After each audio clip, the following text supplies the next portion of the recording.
Mi gente, you already know who it is. It's the radioactive Bobby Danny Limelight, United Wrestling Network World Heavyweight Champion. And make sure you tune into the Alliance blog every week. You heard it here first. Straight from Bobby. They want NWA? Let's give them NWA. Who are those guys? And then there's the other guys. We're the other guys. We're the guys nobody ever bets on. The following program is intended for mature audiences. Ladies and gentlemen, welcome to the show. It's time for the Other Alliance Guys podcast with your hosts, Tim, Dave, and Jeremy. Good morning, good afternoon, and good evening, and what can we tell you? We are the Other Alliance Guys, a presentation of Alliance-Wrestling.com, your number one source for news and information around the National Wrestling Alliance, the United Wrestling Network, and various independents around the world. My name is Tim. I am joined by this man over here. His name is Jeremy. How are you, buddy? I'm doing good. I got to go to the zoo today. You went to the zoo? I went to the zoo. Did you see a certain type of animal? Excuse me. Not that one, no. Okay. And we were joined collectively by this guy over here. His name's Dave Scooby. How you doing, Dave? Doing well. Looking forward to Crockett Cup. A couple more days. That is, you are actually physically going there. The rest of us, poor, sad people have to watch it on our television screens. But I am so pumped up for the Crockett Cup in ways that I am not pumped up for other. Oh, bless you. Ways I am not generally pumped up for other pay-per-views, but I'm super excited. What about you, Jeremy? You looking forward to this? Yeah, I am. I'm excited about quite a few of the teams that are in there. So, and I'm interested to see how things play out. So, yeah. Oh, Dave's sneezing. He's got the sneezes. Yeah, I got the sneezes. Woo. You super excited about this one, Dave? Yes. Really like tag team wrestling, and I'm just looking forward to the stories that are going to come out of the Crockett Cup, because there's always new teams that have been formed and they work out. Then there's other teams that they may have been thrown together and they don't work out, or there's just miscommunication in a team that has been together and things just aren't working out for them. So who knows? There may be new teams and splitting of teams, and it's just a bunch of new storylines.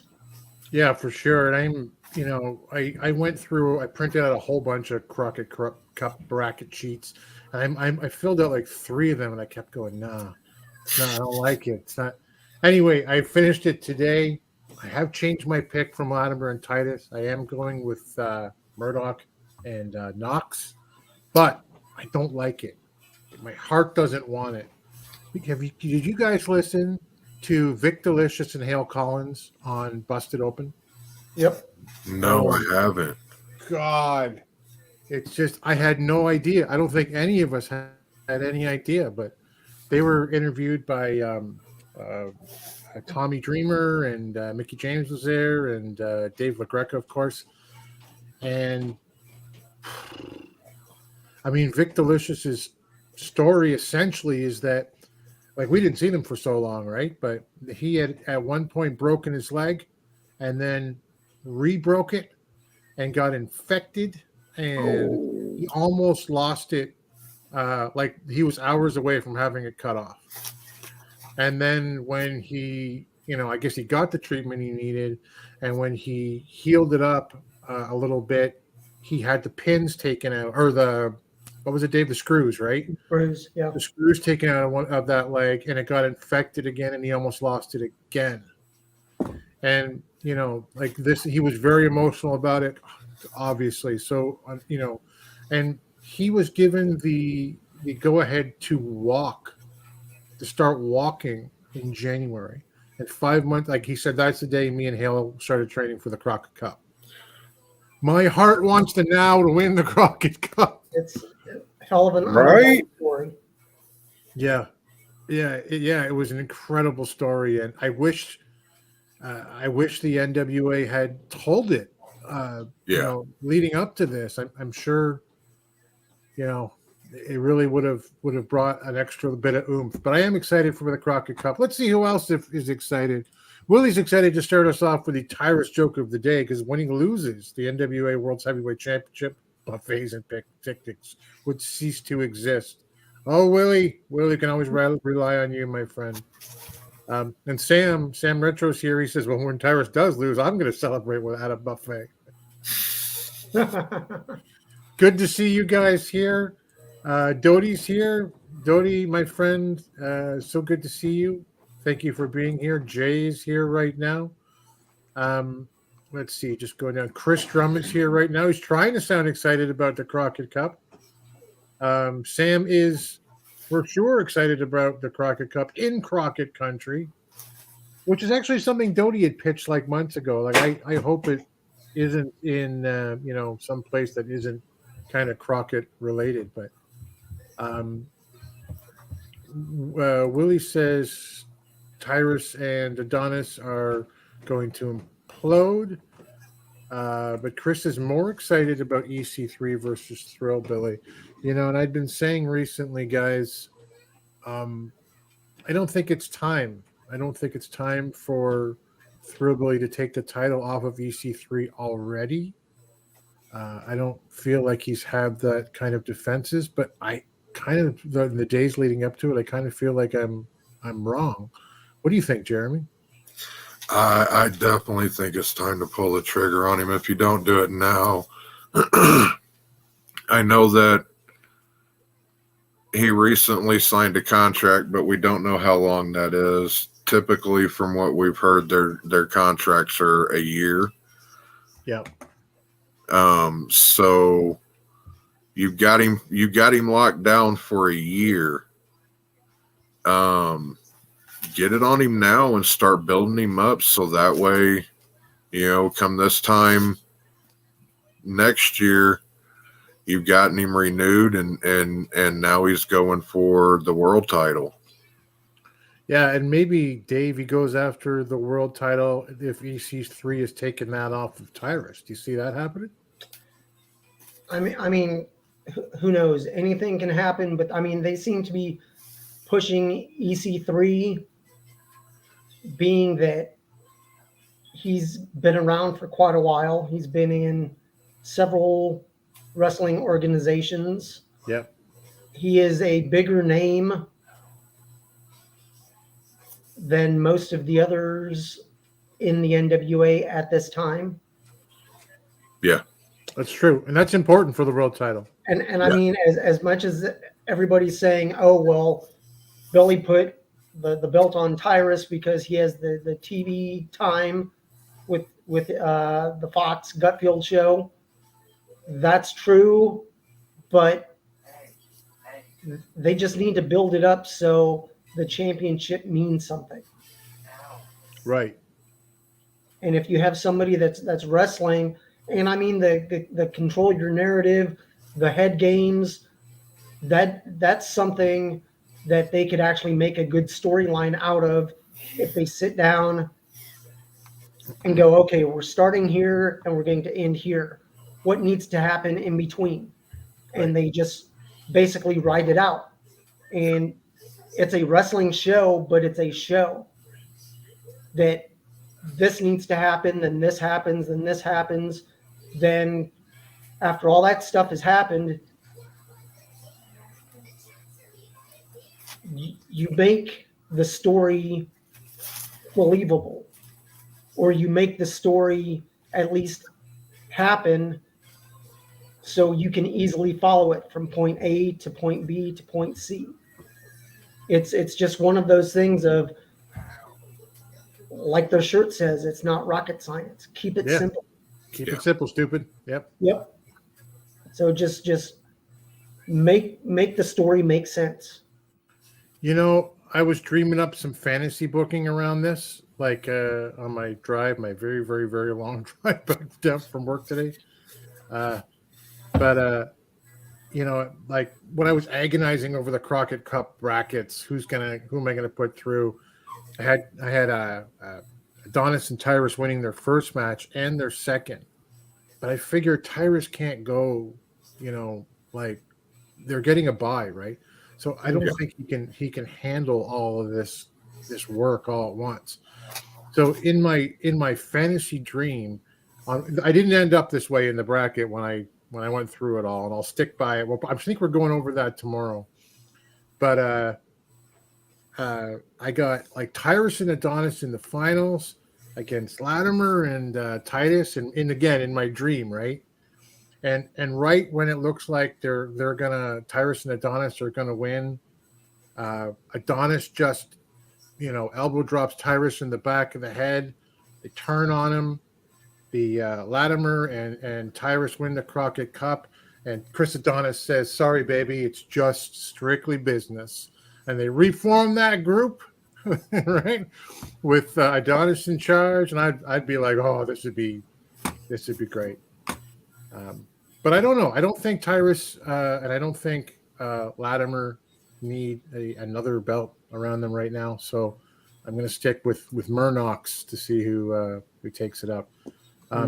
Let's go back to the chat here. Sam was saying he's really glad in the NWA. It's all NWA or indie, no big names to take away from the NWA stars. Yeah. For the Crockett Cup. Yeah. Yeah. Yeah, agreed. Dodie says everybody wants to see Thrillbilly win the NWA title. But if EC3 lost, why should we buy him as a challenger for the world title? Quite the dilemma. Well, fail upwards. That's happened a bunch of times in the NWA. Scion made a career out of it so far. Yep. Mm-hmm. Couldn't win TV or world or whatever it was, and ended up going to national, right? So Willie says, I'm surprised the chairs at Fox don't break every time Tyrus is there in the Fox studio. We're going to talk about Tyrus in the Fox studio in a sec. Those chairs are reinforced for lard asses. Yeah, 100%. They got a lot of them.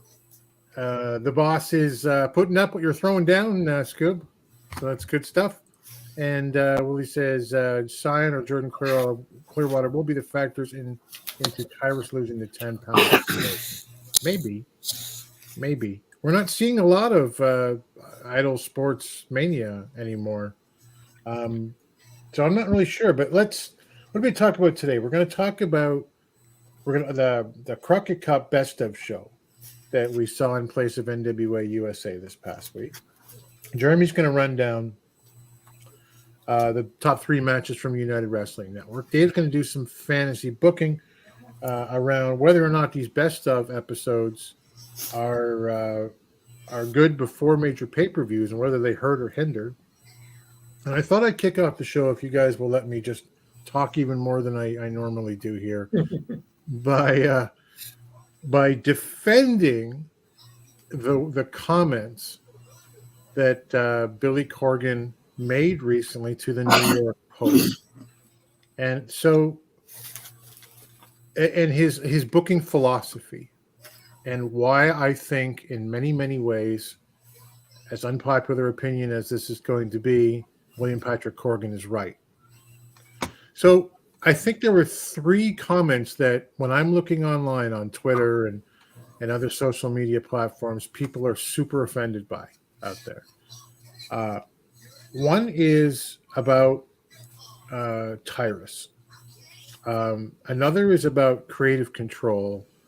And the third is about how he's going to,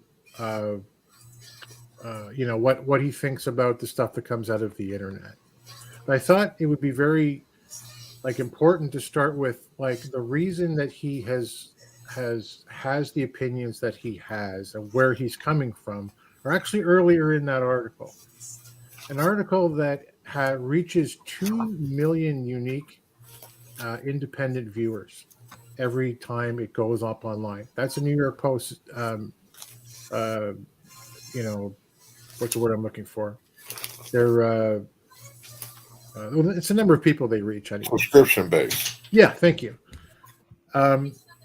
So this is a guy who purchases the NWA back in 2017, and everyone tells him, you're just going to flame out. You're just one of those guys who's not going to be around. Revolution Pro, his first foray into the business kind of went quietly into the good night. He didn't have any luck at Impact in buying that. He buys the NWA, and he writes in the New York Post article that he is determined to spite them, these people who tell him this, that he's fueled by the people who doubt him, and that it got his hackles up, is what he said, that there are people who thought that he was an interloper to the wrestling business. And his mindset when he's giving these comments is, you're wrong, I'm going to show you that I can be successful. So when the comments come out, that's the mindset that he's giving. Also from the sense, and we've had people in this chat, and I know Jay's had it in his chat too, saying, music isn't pro wrestling. He has the mindset that, I've been doing things in my wildly successful musical career my own way for 30 years because I believe in myself, and I'm the guy who writes the check. So it's a very strong opinion from a guy, again, who, just to set the tone, is saying, everybody tells me I can't do something, and therefore I'm going to do it. So here's just 3 comments that I see people are really upset about. And I think it's important to speak up in the chat, and and you guys in a sec as well. Number 1, when Tyrus walks through the door, he brings the heat. And if you're not going to watch him, then you're not a wrestling fan. I'm not booking a charity. I'm booking a professional wrestling company. Okay. So on paper, sounds pretty inflammatory. But I don't believe that he actually means that if you're not watching Tyrus, you don't like pro wrestling. Every week, Jeremy tells you if you're not watching United Wrestling Network, you're not a wrestling fan. He doesn't mean it like that. He means it the same way that Billy means it. Mm-hmm. He's saying, I'm bringing you heat, old style heat. You don't like that he's here. You don't like that he's wearing my championship. And that is what the actual value of this, him. You should be watching him because you hate him as a character. Mm-hmm. Yeah, that's the real message there. He's not telling us, like I see so many people getting really annoyed online, about, I'm not a wrestling fan because I don't watch Tyrus. That's not what he's saying, right? The second one, he says, for creative control, we've seen where Star Wars lets the fans book the franchise, and it's caused a bunch of problems. I've said openly that fans are not going to book the NWA. There's an old saying, live by the sword, die by the sword. I've been in public life for 30 years, and I've had everyone and their mother tell me how to make my music. I've flown against the grain for 30 years. It worked out fine. And I'm going to book the NWA the way I want it. That's it. The fans did book the Star Wars franchise. It sucks. Yep. Like, I don't know. You guys like Star Wars? Fantastic. I don't watch WWE or AEW because I'm not a fan of that stuff. I don't really like Marvel movies all that much, as it turns out, either.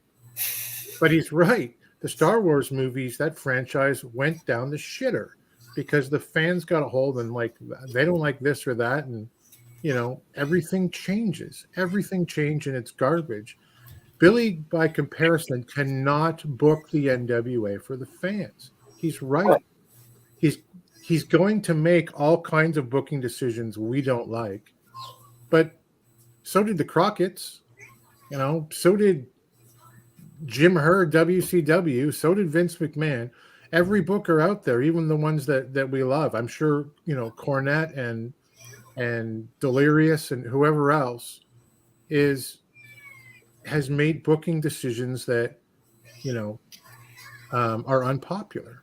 But to actually bring in someone who has real mainstream heat, and has something like, I forget, guys, I'm a ridiculous number of viewers every night, 5 nights a week. That's a real booking decision. I had a guy say to me online today, unless he can prove that the viewers from Gutfeld have made more YouTube clicks and better. More buys of the pay-per-view on Fight, then it's really a failure. And he's right.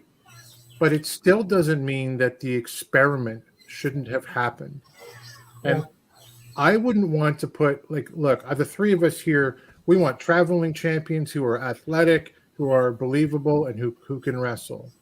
But Billy's building a company towards the future, and he took a chance that, I mean, we don't know if the sample size is even big enough yet to determine whether or not it has proven to be successful financially. But I think the experiment was the right decision. And I think he's right that the NWA fans shouldn't ever be allowed to book the NWA.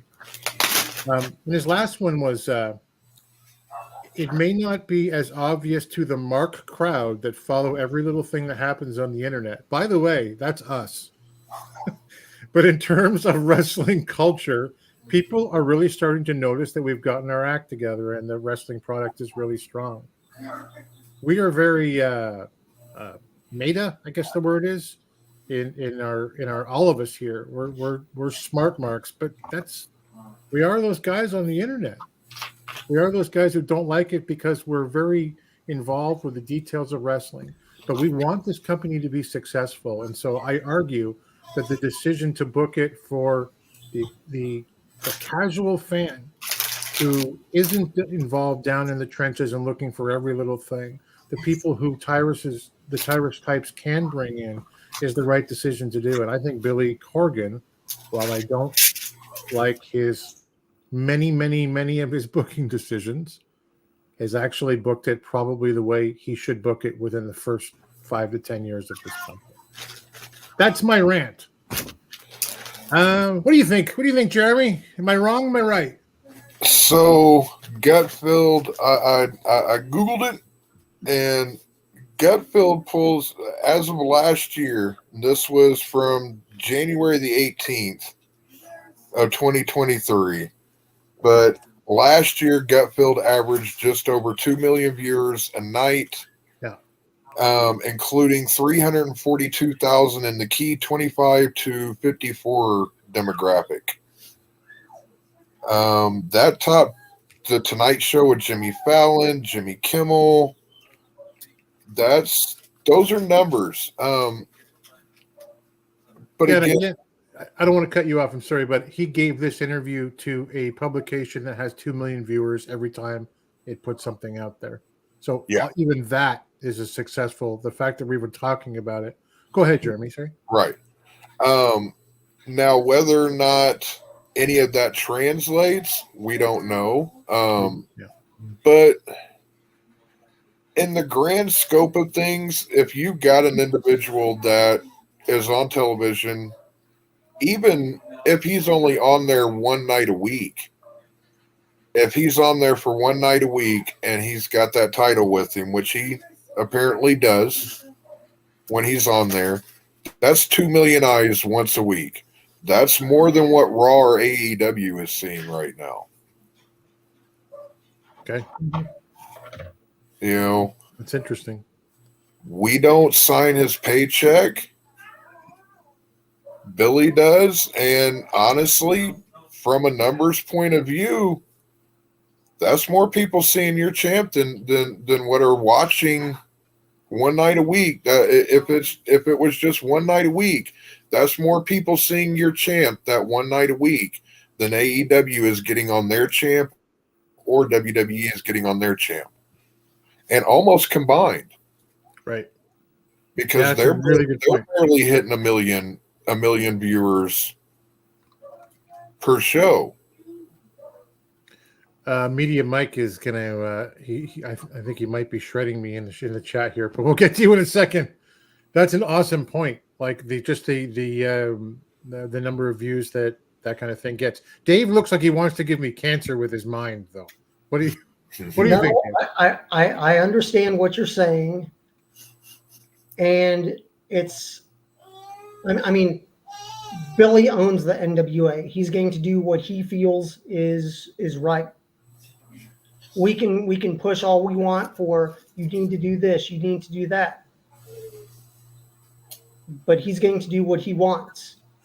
I really don't believe that the NWA has what it takes to bring in casual fans. It's wrestling, but it's not wrestling like people are used to. Yeah. that you haven't seen unless you're used to watching like championship wrestling, or maybe if you watched ROH when it was available on TV. WWE and AEW over the past 5 years, that's all hundreds of thousands of people have known. That it's they're giving the best of the best. The NWA in name has history, but the NWA currently Has none. is just starting. Yeah. Is a baby. Yep. You can say all you want about the history and the legacy, but they pick and choose what they talk about history wise. If they were truly about history and legacy, Barrett Brown would be involved at Crockett Cup somehow, some way.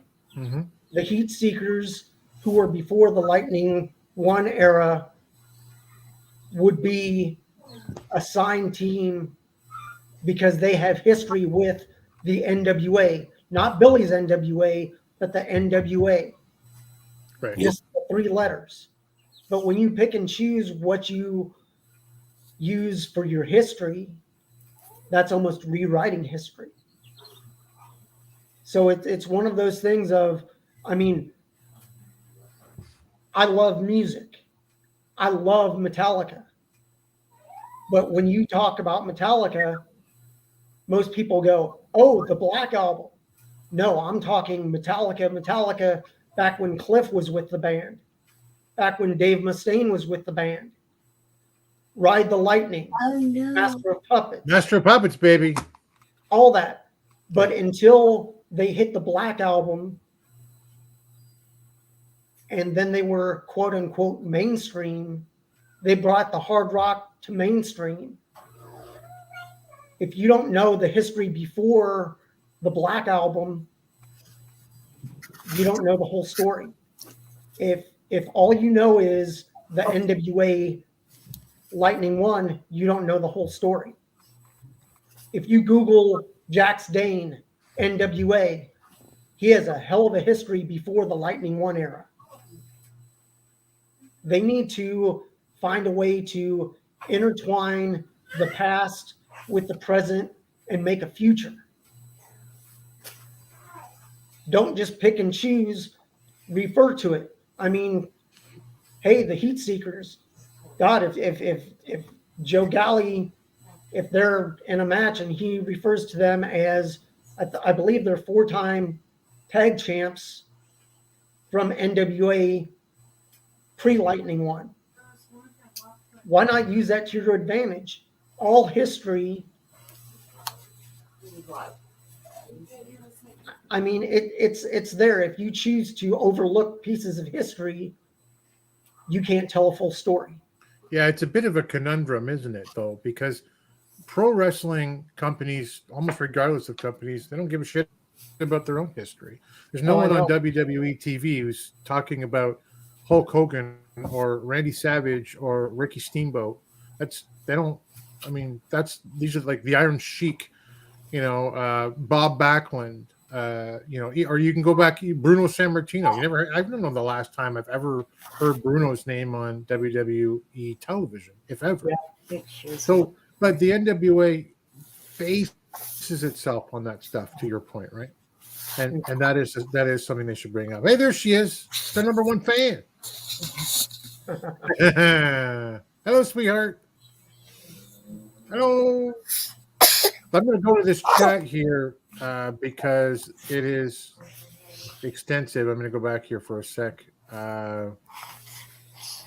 This was, I think, to my dream comment.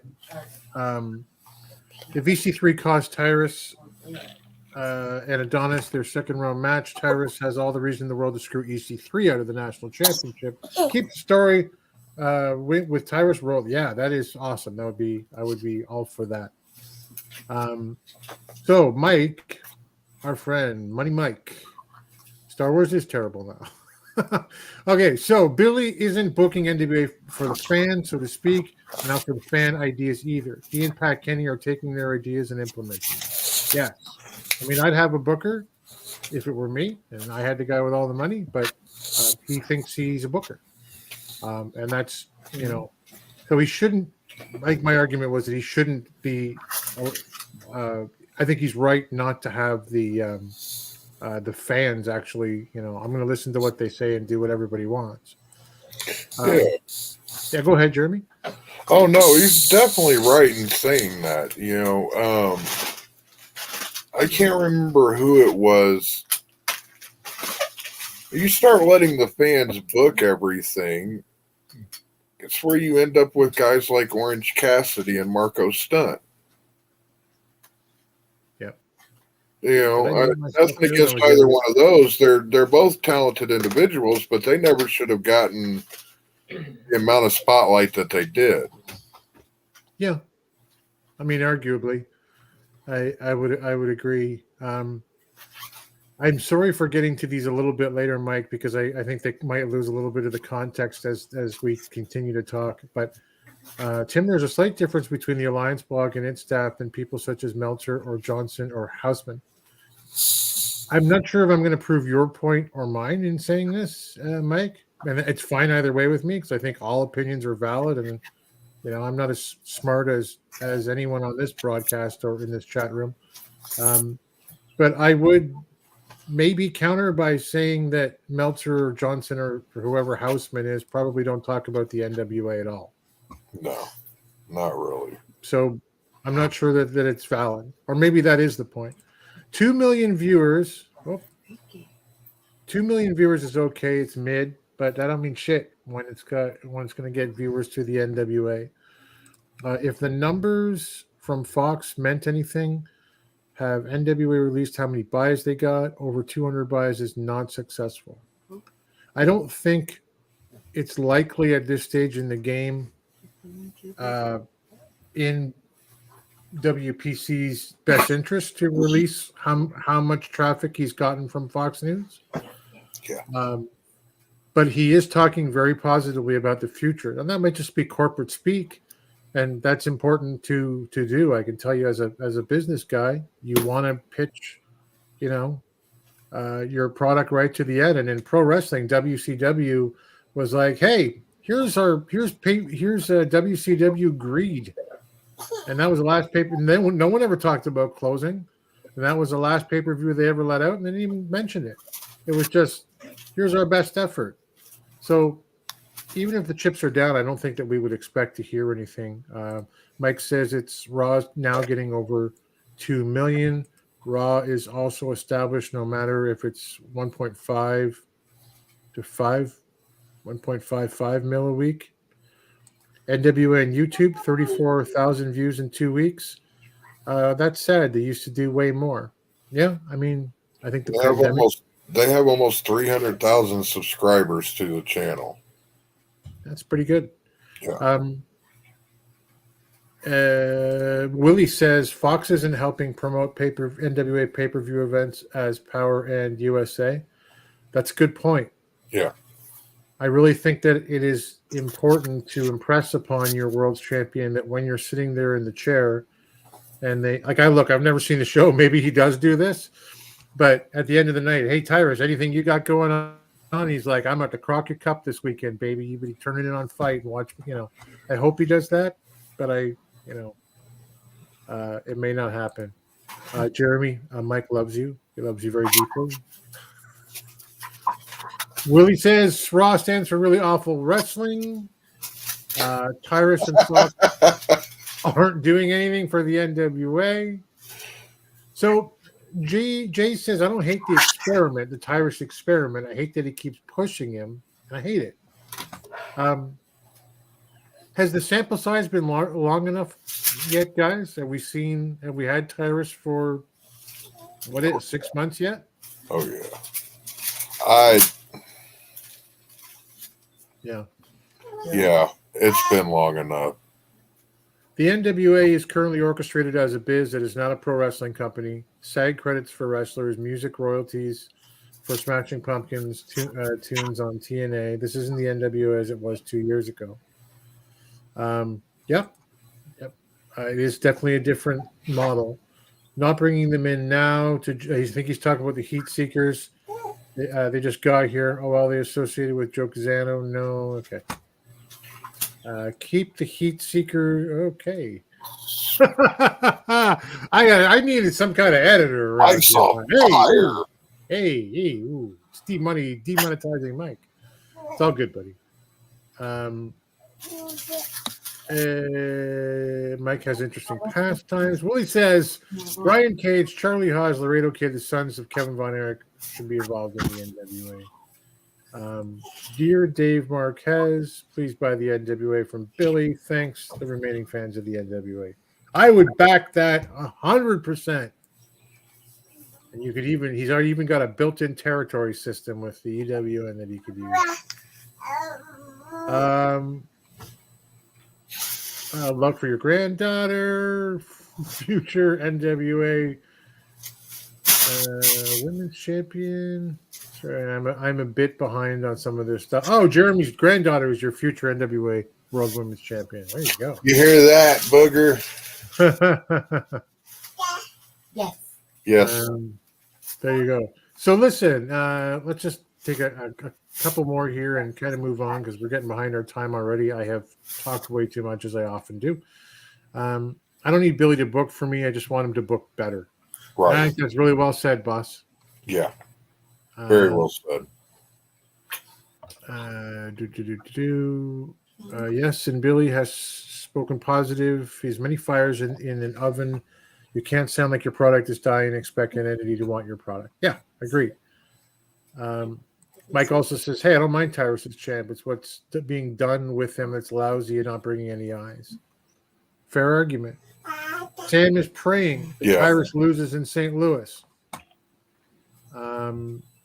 Yeah, well, I'll be there for that. If it goes down, I will celebrate. Let's all chip in for Marquez. Jay says, hey, everybody, hey, we'll start a super PAC for Dave Marquez. Okay, I'm in. All good. Oh, Matthew Underwood, welcome. The problem is no one is built to take him down. The Von Erichs are busy doing what? Yeah, we don't know. Climbing trees in Hawaii? Do we know? They're moving back to Texas. What are they doing there? Who knows? I just know that the boys and their father are moving from Hawaii and they're moving back to Texas. Oh, wow. Well, right. Interesting. Good for them. That's thank you for indulging me on that particular one time only defense of Mr. Corgan's booking philosophy. Let's look at the NWA Crockett Cup Rewind, the best of show that happened this past Saturday, guys. We got, was it 4? Yeah, 4 or 5. 5 matches from some of the Crockett Cups this past week on NWA, or on the spot of NWA USA. Before we go into it, when we say, this suplex happened here, this tag there, what did you guys think of the show? What did you think, Dave? Like, I know you're going to go into that, and I don't want to steal your thunder about your fantasy booking, but right off the bat, what was your thought when you found out it was going to be a clip show?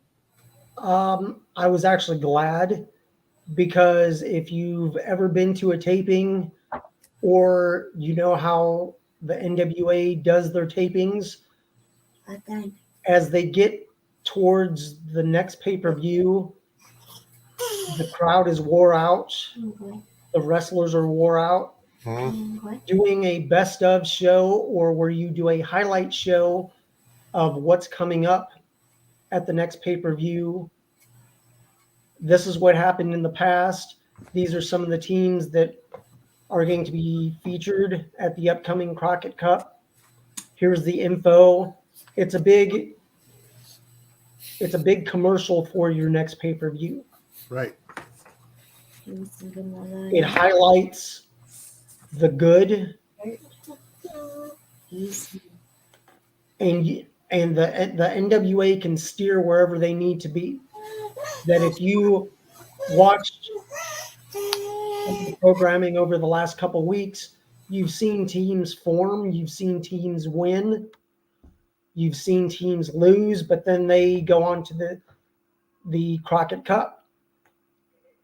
It's strange storytelling that if you're going to do a best of and highlight what's coming up, you can pick and choose the best of the best. Yeah. And in doing that, you show your crowd what they're hopefully going to be missing if they don't buy the Crockett Cup. I'm not sure that they did that with this particular show, showing the best of the best. Although I love the concept, and it was fun to relive some of these Lightning One era matches. But anyway, what did you think, Jeremy? Did you prefer the recap, the best of show, to the last of the taping schedule? Yeah, because that's usually when, like Dave said, we get the crowds wore out at that point. The commentary team is wore out at that point. The wrestlers are wore out at that point. And usually that's when we end up seeing a lot of the worst mistakes of the season as well. And editing and stuff like that. Continuity is right there at that last one or two episodes. So I felt that this was the right move. The matches weren't 5-star bangers, but they weren't the worst matches either. You know. Yeah, I mean, it was different, but you look at some of those matches on Power, where like the crowd was just dead on Power. Yeah. You know, you had some good moments there with EC3 and Thrilly and everyone just sitting on their hands, just probably because they were so tired at the end of day 3 or whatever it is. But yeah, Mike, we will meet at 75. I don't know about a Super 8 hotel thing, but I appreciate that. That's a pretty good price. My wife is a 4 or 5-star hotel kind of girl, though. But we'll see how it goes. Are they done, the Von Erichs, with MLW? Yes, I believe so. Yeah, I do believe so as well. Willie has mentioned that Tyrus would lose to Jack Stain, to Mike Knox, to Bulletproof Troop, and Matthew Underwood says he's a star in the making. Bulletproof Troop is. I agree. There's clearly something there you can build on. But I actually, for my brackets, I have the Savages going to the finals now, and losing to Knox and Murdoch. Yeah, actually, I have La Rebellion losing to Blunt Force Trauma and not making it to the semifinals. He misses Carneyland. I do not. Are there tapings after the Crockett Cup, Dave? Not that I know of. I know they had, I believe, 10 days out of the 15 that they did in Australia where they did tapings, where they actually filmed the wrestling matches. So I'm not sure if they're going to use that or what they're doing. But I have not heard any news on any NWA tapings anywhere. Yikes. That's interesting. Mike said, I think I didn't like this finale. Why is Thrilly hitting EC3 how he did? That's a heel move, not a one-up thing. Should be EC3 getting over on Thrilly. Camera goes black. Next match, see you at the Cup. That's power. We'll talk about that tomorrow, but I know what you're saying. I'm not sure I disagree. But it was at least an interesting segment. And I feel like that's the value in EC3 is that whole psychological, mind game kind of thing that he does that. Yeah. Matt Muller, welcome. Bring back Saint Business. Strictly. Oh, somebody. Yeah, we're just saying at the top of the show. Wouldn't it be great with Chris Adonis, Tom Latimer, and Rhett Titus and Camille? Come on, that's a Fucking hell, mate. just get those guys heel again. Yeah, nothing much lined up for now. Matthew says the Savages should win it, in my opinion. Carneyland would be great for to spread out the story between pay-per-views. Yeah. Carneyland. I was not really. I wasn't into it. They barely do an hour and a half worth of programming a week, though. Yeah. So I remember Eli Drake's. His was pretty good. His bit. Yeah. And what else was good? What's causing all this was pretty was okay, but I don't remember anything else being good in Carneyland. But anyway, Eli Drake's the only thing I do remember from it, other than what's causing all this. Yeah. There was that whole mayor of Carneyland thing. Who was the mayor of Carneyland? I don't know. Zicky Dice. Dice. Right. Matthew Underwood's right. Zicky Dice. Yeah.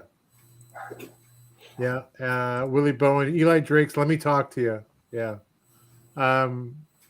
Yeah. So, but Zicky's Carneyland was great. It was. And he ended up turning that into his Twitch channel, essentially. Yep. All right. So what we get are 4 or 5 matches out of the Lightning One era of the Crockett Cup. I don't, off the top of my head, know who owns some of the earlier stuff, but I would assume the WWE owns the 80s stuff, and ROH probably has some ownership over earlier ones as well. But I don't know. But we start off with a 2022 match of Aaron Stevens and his surprise partner, the Blue Meanie, versus the Dirty Sexy Boys. And I did go, wow, the Dirty Sexy Boys. I had forgotten about the Dirty Sexy Boys. Yeah, so Aaron brought out the Blue Meanie. Meanie did his Blue World Order Razor Ramon gimmick. Why pick this match was what I wrote out of all the matches you could pick. It just, I mean, the only person here who's still relevant today would be Aaron Stevens, and he's a manager. Yeah. Yeah. There was dancing, there's tickling, there's terrible Blue Meanie wrestling. Like I like the Blue Meanie, but he's terrible. It's terrible. Yeah. Horrible. Again, the only one involved in the NWA right now is Stevens. Aaron does throw a hell of a knee at one point in the match, though. Like it looks like he really dinged Dirty Dango in the skull with it. But in this one, I could not buy looking. We didn't have this show way back then, but I couldn't buy watching this, Jeremy. Jay the God selling any kind of at all. It just couldn't sell. He was selling Blue Meanie, but I didn't buy a second of it. Is what I was saying. Like, come on. Oh, and it's Jay the God pinning Blue Meanie after a big boot. Blue Meanie's one of those guys that, again, never should have gotten to where he did in the status, but he came along at that right time where anarchy was basically running wild in wrestling at that point, especially in the ECW, and he hit that sweet spot, kind of like the Question Mark did. Yeah. And here we are. That was back in the mid-'90s, and it's 2023, and we're still talking about the big fat bastard. Yep. I guess that's true. I mean, he can't go for shit, never has, but he's managed to hang around this damn long. It's true. What did you think of the selection of this match, Dave, and I guess the match overall? Well, I mean, like you said, you're featuring 4 people wrestling. 3 of them are no longer with the NWA. Your 4th person is now a manager. They could have picked a much better match, or just done highlights and not spread out as much of it. Cut it down to 2 or 3 minutes here and there. This show went almost an hour. It could have been cut to about 40 minutes or even 30 minutes because it was in the USA time slot. Yeah. That they could have just done highlights of, hey, here's a couple matches from last year. And then shown a couple matches, highlights of the teams that went to the Final Four. Yeah, you could have just done clips, right? Like, oh, Ricky and Robert double drop kick, and then put in the corner quarterfinal match. I don't know, the Wild Cards versus the Rock and Roll Express. Yeah. You don't even have to see an ending. You just have it's an exciting series of moments, and then go on to the next one. Yeah, I think you're right. That would have been maybe even more exciting. I almost feel like I guess it's impossible to get that old footage, of the Road Warriors and Sting and Luger and Nikita and Dusty. I guess that would be impossible, but I would love to see some of those from way back in the day. 2019 is up next. Flip Gordon, who's in this year's Crockett Cup, teaming with Father at this point, is teaming with Bandito, an ROH-based tag team, versus Stuka Jr. and Guerrero Maya Jr. From CMLL. And I had forgotten about the relationship between the two. I actually also forgot to mention the chat here, but let's go to that very, very quickly. Very excited to see TNT in the Crockett Cup. Me too. Me and Matthew Underwood are on the same page there. I want to see what these guys are going to be like. Yeah, Adam Rotella was going to be a mayor. That's right. Nobody more carny than Rotella. That boy, when he stepped through the moon, yeah. Yeah. Dirty Sexy Boys were good, but the NWA, Mike says, dropped the ball on him. Could have had him as Magic Mike-like characters, but meh. Meanie shouldn't have been there. He should not have. No, man.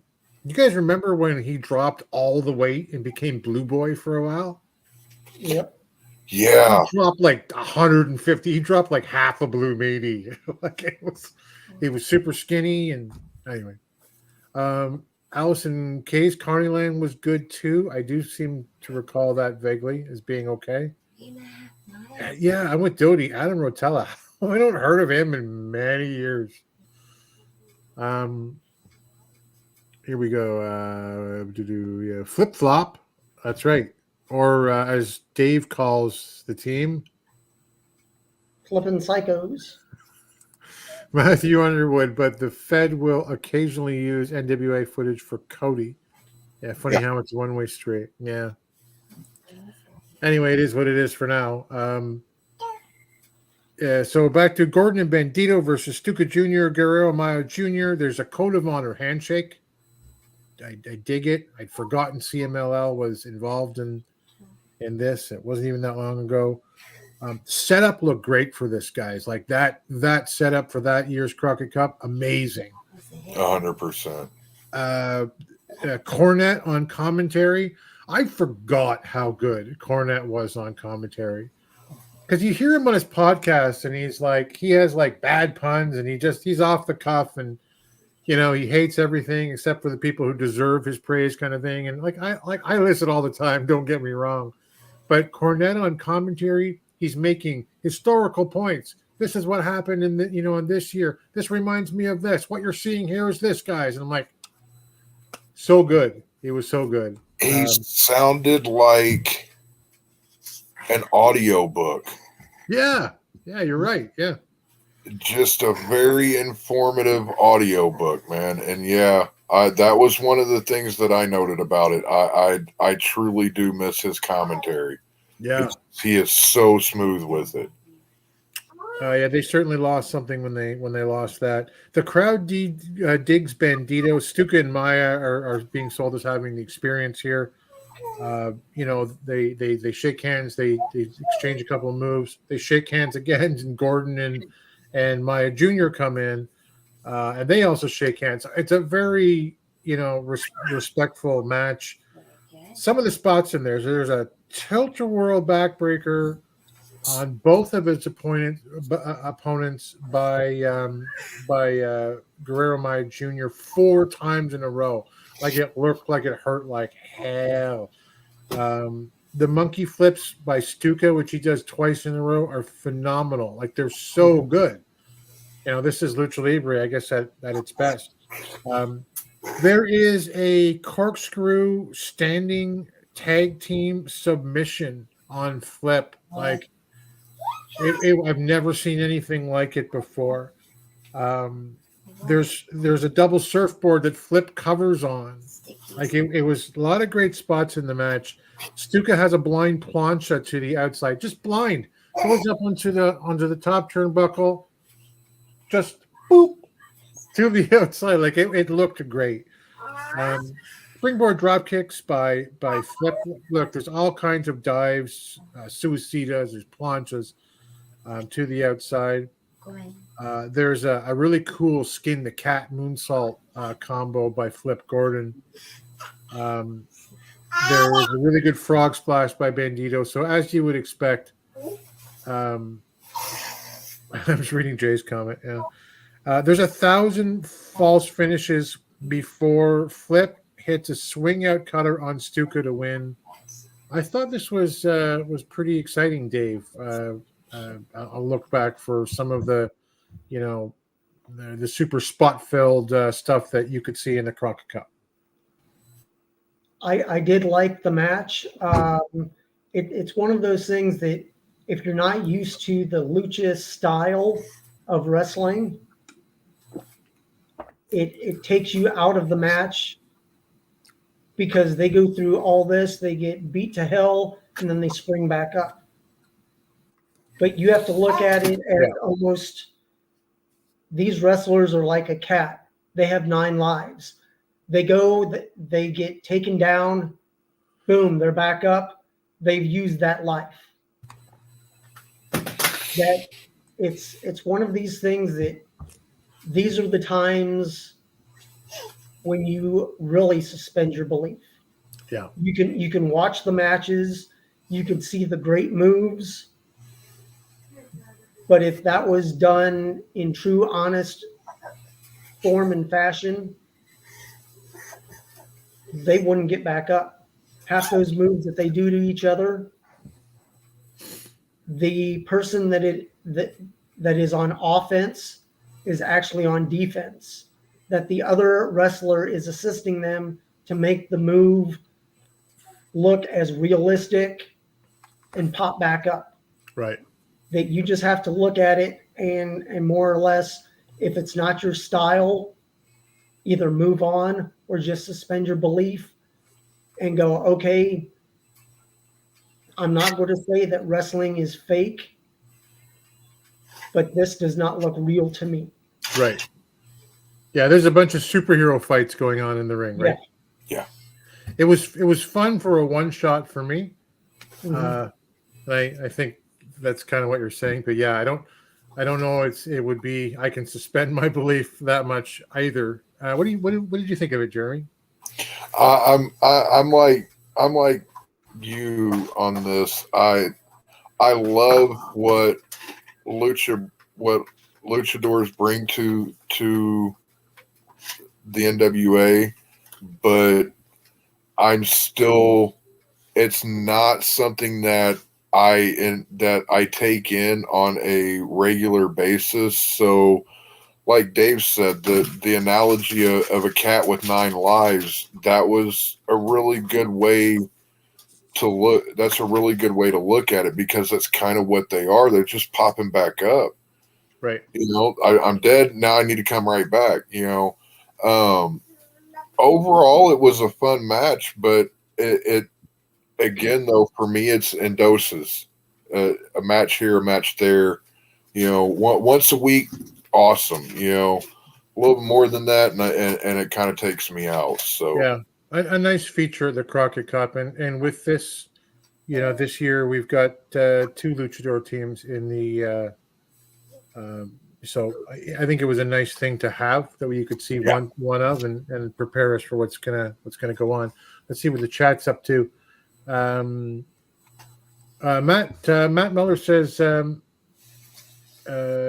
is everyone picking to win the cup? Any championship changes?" I currently have Knox and Murdoch as my winners. What about you two guys? I've got Knox and Murdoch as my winners. Any championship changes? I don't know. That would only be Kenzie, Camille, EC3, and I'm going to say no. Who do you got, Dave? I'm going with Knox and Murdoch as well. I just think they've come so far in such a short time. Yeah. That they're going to be the team that you have to beat to go on after the titles. Right. Yep. That they're the standard, and if you want to move up and on, you have to go through Knox and Murdoch. I really, I mean, it would be feel good if they win, but you think of the old Crockett Cups and those first few years before it died out. You had the Road Warriors absolutely had to win that first one, right? You had Lex and Sting, yep.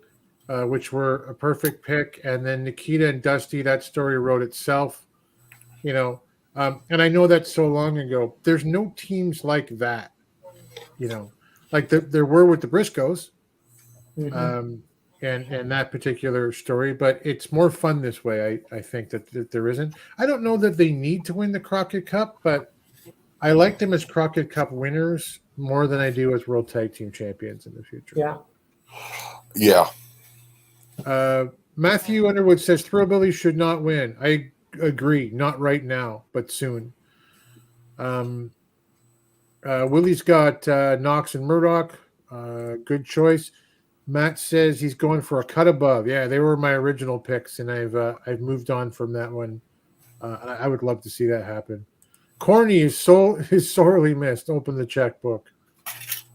You said good name 3 times. Now he's coming like Beetlejuice. I don't know whose name that was. We talked about the story of the Now at the top of the show and what we heard on Busted Open today. In my heart of hearts, I want the Now to go all the way, and I'll stand up in my living room and give those guys a standing ovation if they win. I just love that story. It hasn't been told before that. It just doesn't seem like there's enough momentum. But good luck to him. Flip, Matthew says, could be such an asset to the NWA. I've been calling for him to be signed for years. I agree. I think I missed a comment above where, when all this was around that we thought he'd have a bigger spot, but it just didn't really work out. Willie likes some of the Memphis guys to take on Tyrus in the Gun Show or Big Swole. It's K-Tumor for me, baby. Like, if anyone's coming up to the NWA, I want K-Tumor. Yeah. J-Saw Stuka, it's at CMLL. Amazing. Stuka should have been stuck on another promotion. Hey-o!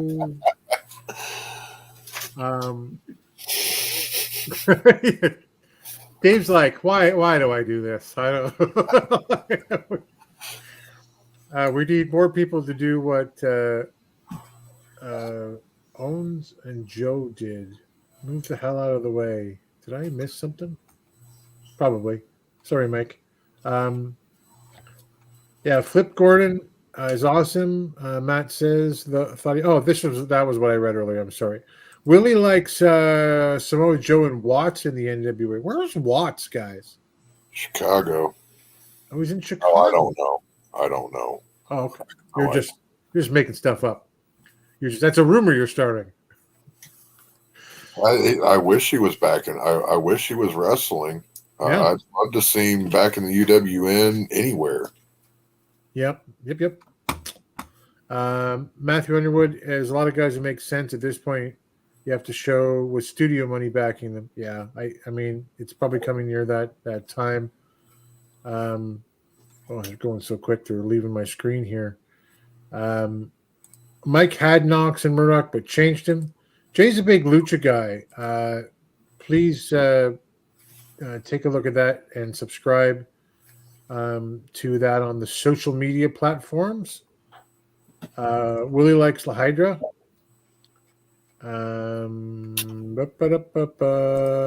This is still Mike under a different name. On the luchas, when they leap like morons, taking 8 minutes to jump onto an opponent, people like Owens or Samoa Joe moved out of the way. Oh yeah, gave him the nope spot, a classic Samoa Joe move. Sam Retro wants Cornette back as well, like lots of people do. Yeah, but no selling. That seems to be something I've noticed in my recent foray into Lucha Libre. There's a lot of no selling, which I gather is probably just par for the course. And to Dave's point, a bit hard to take. 2022 we go. La Rebellion versus Hawks Aerie, sort of, because PJ's on his own, as you might remember. Mm-hmm. It's going to be a valiant attempt. Crockett brought the original, well, not the original, but the NWA World Tag Team titles from that were so beautiful from the the earlier area to this event. So La Rebellion's wearing both their modern NWA World Tag titles and they're holding the NWA Tag titles of old. I like that a lot. PJ, I miss PJ. I hope he comes back at some point soon. He out wrestles Mecha Wolf in the start of this for several minutes, but La Rebellion inevitably takes over. So after several minutes of getting a beat down, PJ does rally with a belly-to-belly suplex on Mecha Wolf, starts taking them both on, and he kicks out when they overpower him from the mark of the beast. And it's a moment in NWA history for La Rebellion and I guess the Crockett Cup at that point that nobody had ever kicked out of the mark of the beast before this. I liked this particular story being told here. They have to hit it a second time to win. Great story being told, Jeremy, about PJ's heart and and what he gets for the nod for his dad not being able to come out. This was one of those star maker matches. Yeah. You got PJ, who is still, by all technical accounts, a child in the business, and going up against the NWA World Tag Team Championships by himself. And then goes out there and looks like $1 million, and then some. Right. I loved how the commentary put him over. La Rebellion put him over, and in the end, they kind of stole the win. It wasn't, it was a perfect match for him. I love that they included this one. Yeah, I think this was a special match, like you say. What about you, Dave?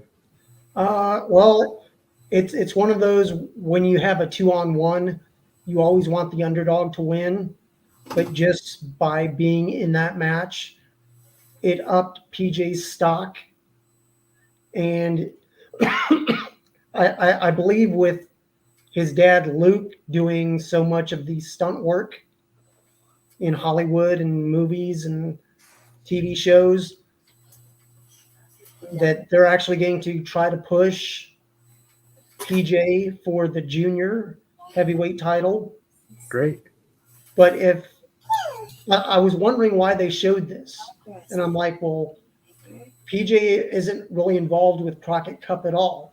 But if you go back a year ago, he did battle. So if he does a run-in on La Rebellion on their match and causes a DQ, he takes them out of the running as a payback for last year. So I'm looking at who La Rebellion may possibly go against, and it's either Math and Donovan or Fodder and Flip. Now, Math and Donovan, if you've seen any of them, I've seen Dan Math wrestle. He's a monster. Yeah. But Fodder is quote unquote NWA homegrown. Flip is being brought back to the NWA. So Flip and Fodder are more of La Rebellion's size and style. Mm-hmm. But I could easily see PJ possibly doing a run-in to cost them, and that's long-term storytelling of, hey, I'm getting you guys back for what you did to my dad last year. Oh, that's awesome. I like that a lot. I mean, who knows? I mean, Math and Donovan, they can use them if down the line if they end up doing some tapings. Right. But right now they're just bringing them in as a fill-in team from the outside. So I'd look for Fodder and Flip to move on to the next round. But I still think you retell the story from a year ago, and all you have to do is have Joe mention it at the beginning of the match. Yeah, that's true. Hey, I was backstage and saw PJ. His dad's not here to team with him this year. Last year, this is what happened. And hey, who knows? Wouldn't be surprised to maybe see PJ look for paybacks from a year ago. Boom, it's done. Or you got May in the back, and she's like, I'm here with PJ Hawks. PJ, I haven't seen you in forever. He's like, I'm just here. I'm going to have a good time. Crockett Cup. Woo! And then he does the run out later, right? Yep. Yeah, that's a great Dave. You're awesome at this. Let me see here. Bring in Tony Schiavone. Oh, he's got a job right now. And Mike Tenay as commentators. The professor, Mike Tenay. I don't think that they hand out enough hotel room keys to give to Mike Tenay anymore. Ricky as Flip's corner man versus Kerry with Tully in his corner. Matthew Underwood bringing what the Pope would call 45 minutes of fire. And then some. You hit your mark, man. Thank you so much. I knew you would. I don't know how to even say this name. I'm going to go with Dayaloff. PTSD, anime, manga, satire, OVR. Let's just go with Dayaloff. Dalif? Okay. Dalif. I've only seen the other hosts. Yeah, that's right. I've seen you with on Jay's show. Welcome. You're up to 2022, so I didn't miss them all. No, we're just on the second or third one right now. What happened with SWE Fury? They closed. They closed up shop. I don't know why, but probably money, bankruptcy issues would be my guess.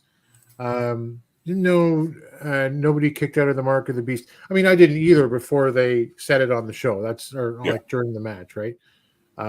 So it was a cool moment for PJ. Hey, Jammin' Music Man's here. This guy's got Scion doing the intro for his channel. It's awesome. PJ just got married. Matthew reminded me. I'd forgotten about that. There was actually a pay-per-view. PJ's bachelor party or something like that. It's weird. ACW had Jake Hager or that AEW guy along with Camille on their YouTube matches recently. That's I think I missed one. Yeah, I did. Probably going to go see this ACW match. I don't know who the masked S guy is in it. Maybe that's Shane Douglas's promotion. Maybe. I'm honestly not sure. Can't stop laughing at the guy they call Fodder. Worst wrestler name ever. Literally means like the guy you throw out there to die as you. Yep. Let me see here. Fodder is like a reject from the Hills Have Eyes remake or the Leatherface origin story to me. Oh my god! So it's Deoloff. Okay, great. That's what we're gonna go with. Hey man, just super glad you're here. Thanks for coming in, jamming. Somebody told me Paige is pregnant, who I think has a TV title match with this show. Alexa Bliss is too. Kenzie Page? I mean, I hadn't heard that, but anything's possible. Willie's got a close one here. Daisy Kill is the worst wrestling name. Yeah, maybe it is. It is a pretty terrible name. That's for sure. With 2019, the Briscoe Brothers versus the Rock and Roll Express. Okay, Yeah. let's go to that one. Out of respect, Mark and Jay say, Rock and Roll Express, it's a great tag team from the past. You can just leave right now. You can forfeit the match, or you can get retired here today because we dem boys. I was like, oh my god, I forgot about this. This was amazing. I just love the Briscoe brothers, and their sign of respect is so disrespectful. Ricky and Robert jumpstart the match. Ricky hits a Hurricane Rana. You can see where he had, this is 2019, so a little bit more mobility even than he has like right now. They do the double drop kick. Ricky dives to the outside on both. He's busted open on a pole a moment later, and the Briscoes really worked that wound, guys. Ricky makes a comeback that's cut off for a bit before Robert comes in. They hit the rocket launcher, sort of, kind of, and Jay breaks it up.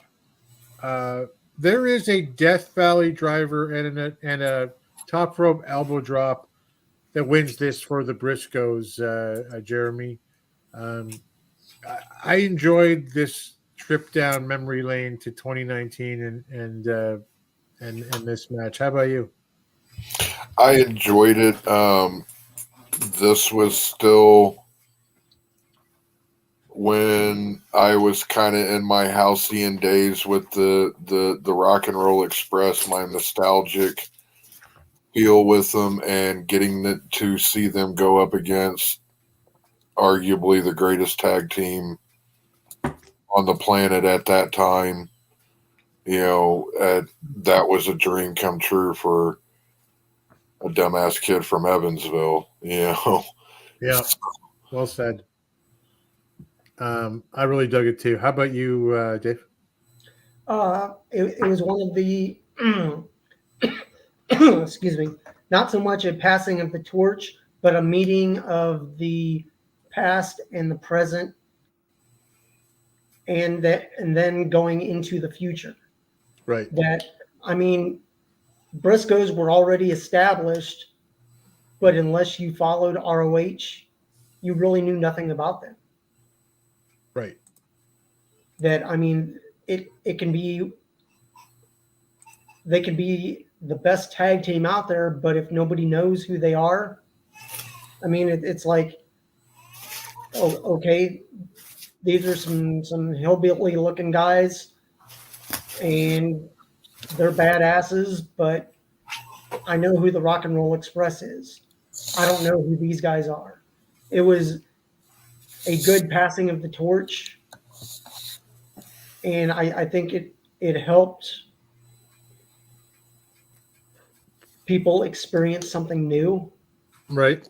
Because unless you were a ROH fan, you really don't know about the Briscoes. Right.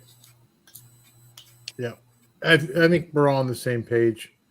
It was fun. It was good to see. Dayloth says, wants to know who Candy is. I'll find her in the next segment when Jeremy does his bit. I have her on Instagram. She's a personal trainer. I don't think I saw the Briscoe brothers until GCW or NWA, as ROH really didn't play in New York at all. They look evolved too from early on to now. Yeah. Yeah. I'll get her Instagram handle and put it in the chat in a sec. Let's move on to the last one that they're showing on this thing, though. 2019. It's the wild cards. It's Thomas Latimer and Royce Isaacs, who were literally a wild card team going into this Crockett Cup versus Villain Enterprises, and it's the finals. Brody King and PCO for Villain Enterprises come out. Both of their arms are hurt from earlier in the night. The wild cards, they work over King. I wrote down, I miss Isaacs. I say that all the time when I see him on TV, but I miss that guy. Brody rallies against them both finally after getting beat down, and he crawls for that tag. A PCO at one point, he can't use, as he's tagged in, he can't use his right arm, I think, and he calls for King to fix it. So Brody King does this by snapping the arm against the top rope and popping the joint back into place. Yeah, I know. In the human modern day Frankenstein that is PCO. Yep. Just kind of comes alive. He uses that arm almost exclusively for the rest of the match with clotheslines and forearms. There is, in the end, a Michinoku driver to Isaacs, who is tossed out of the ring, and PCO hits a moonsault onto Tom Latimer to win the Crockett Cup in 2019. Jeremy, what did you like it when Villain Enterprises went over in a non-NWA team for that matter? That was one that surprised me that they ended up going over. But that was also building to the story that we never got a conclusion to, really. Because right. Marty had his falling out, had his little exposure come about, and then that just kind of got swept under the rug. I really would have liked to have seen how that had gone, but some people make bad choices and screw things up for the rest of us. This is true. But, yeah. Dave, what did you think? It was good storytelling. All the wrestlers involved played their parts well. And I mean, for just being a wild card team that was thrown together, it's amazing what Latimer and Isaacs could do. But just watching Brody King do the things he does, and then watching PCO basically not give a crap and just do whatever he feels. Right. I mean, the guy is, 53, 54 years old, something like that. And I mean, it's amazing what he does. I think he's even older now, but yeah.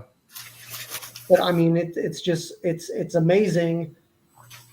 And I mean, if you've never seen any of his matches, just go on YouTube and Google PCO and just watch to your heart's desire. 55. That guy is just crazy. He's 55. 55. Yep. I have just put in, or I'm putting into the chat right now for you thirsty fanboys down there. Candy is Jessie Kopp. She is at Hellcat_Jessie. She has like 12,000 followers. She's doing very well for herself. She owns a horse ranch. Yeah, there you go. Now you can follow Candy. That was it. That was it for the best of show, man. I kind of enjoyed it overall. You know, seeing the clips, and it was better than just what the dregs would have been, right?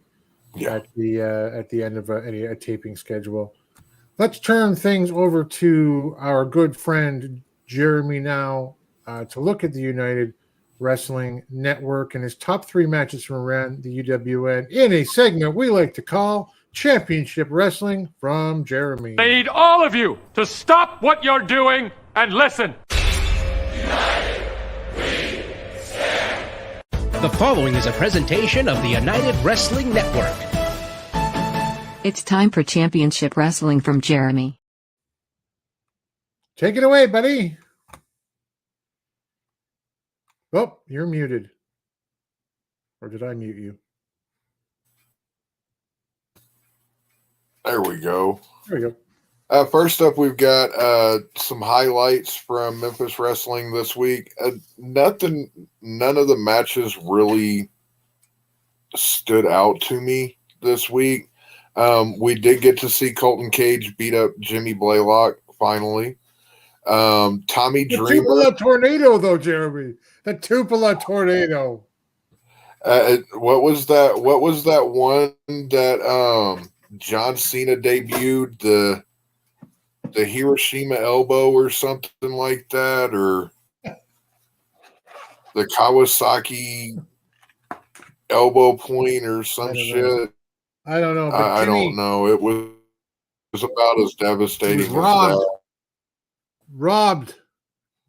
Colton Cage is a cheater. This thing's hurt my eyes. Carry on. Sorry.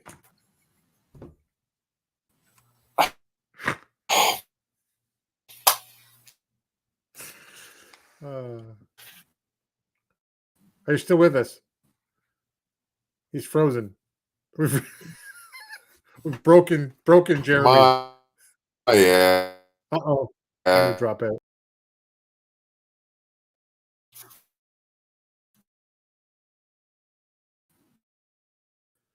Sometimes we drop out to make the stream stronger, but I think we'll get Jeremy back in a. You back? You back?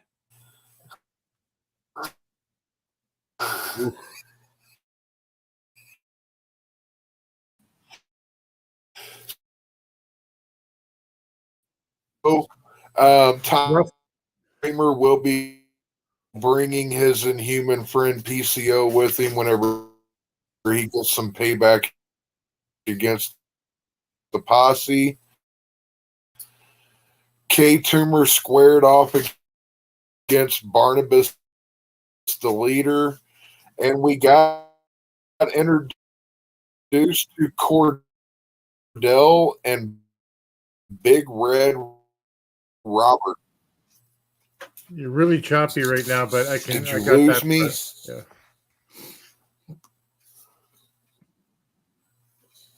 Are you back now? I think you're back.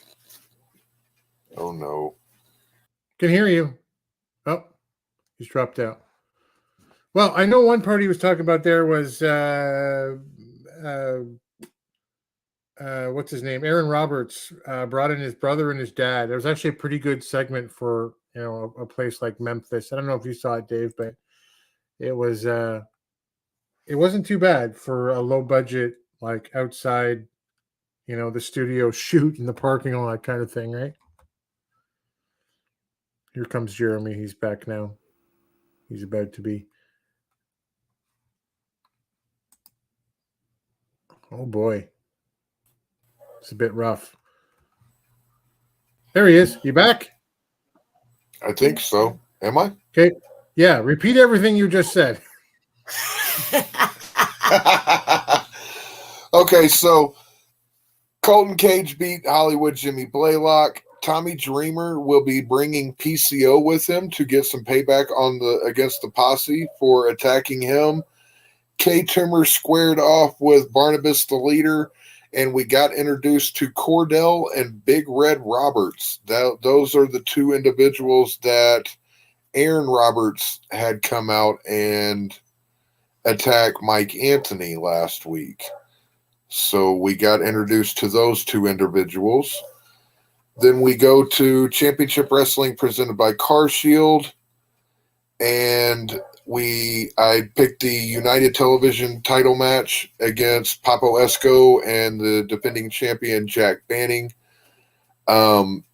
this was a ridiculously hard-hitting match from both individuals.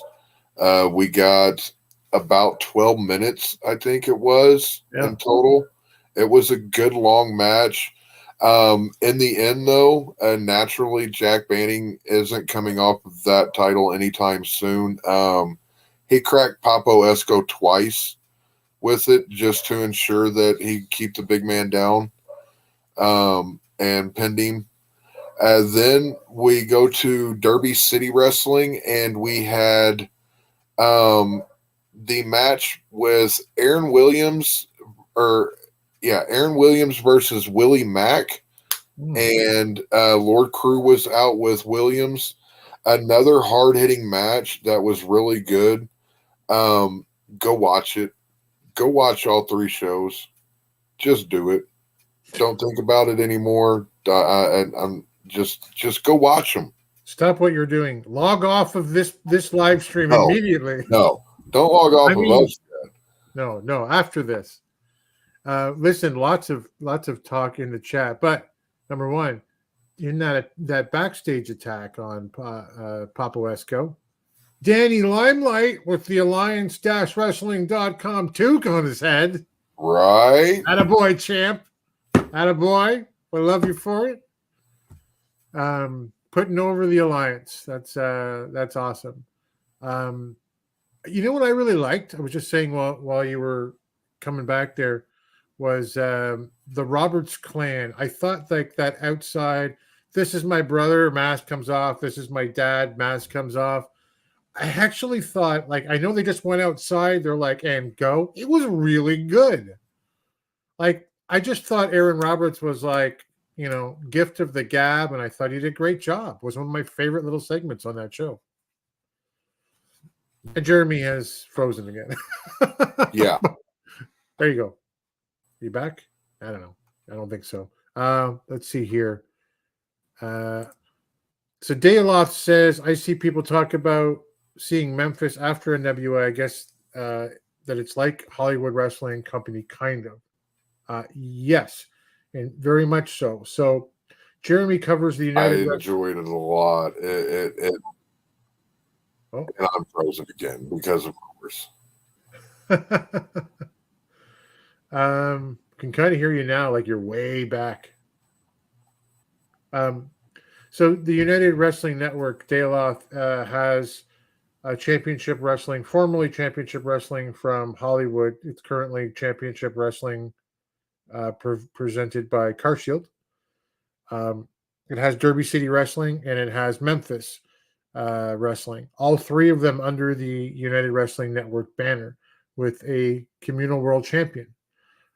It's a territory system with 3 territories in it. And they are distinct broadcasts. Derby City is a lot like Championship Wrestling. And Dave Marquez is producing them both. Memphis is much more budget conscious, I guess. They're a smaller promotion, and they've really kind of grown on us around here. Willie says Nix is the new trick in Memphis wrestling. Yeah, I mean she's certainly the champ right now. Have you guys seen the Chris Candido Dark Side of the Ring episode? No, I think it just came out yesterday. I haven't seen it yet. Yeah, I haven't got to see it yet. I did hear Cornette talk about it with the creators on one of his podcasts. I love Chris Candido as a wrestler, as a talent, in ways I cannot begin to describe to you. I have his book back here. It's called No Gimmicks Needed. It's written by his brother Johnny. You can get it off Amazon. It's a great read. And what I understand about this episode is that it is about Chris Candido and Tammy's in it. It's not always the intertwined story between the two, and that's great. It's like I said in our Discord, I'm so tired of that human train wreck. I don't want to hear about her anymore. Do they still? Yep. Yeah. Do they still have commercials during the show as Memphis is part of the matches? Kind of. They have commercials. And yeah. Thought Jeremy was going to pipe in there, but I think he's slow right now. Anyway, Dark Side of the Ring new season just started. Aaron Roberts. They're not as frequent as they used to be. The commercials, yeah.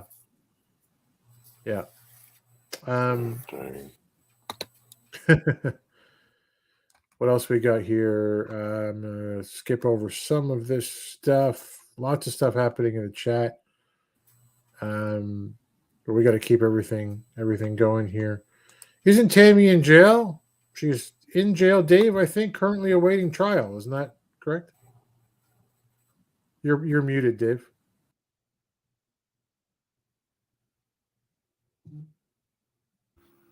There we go.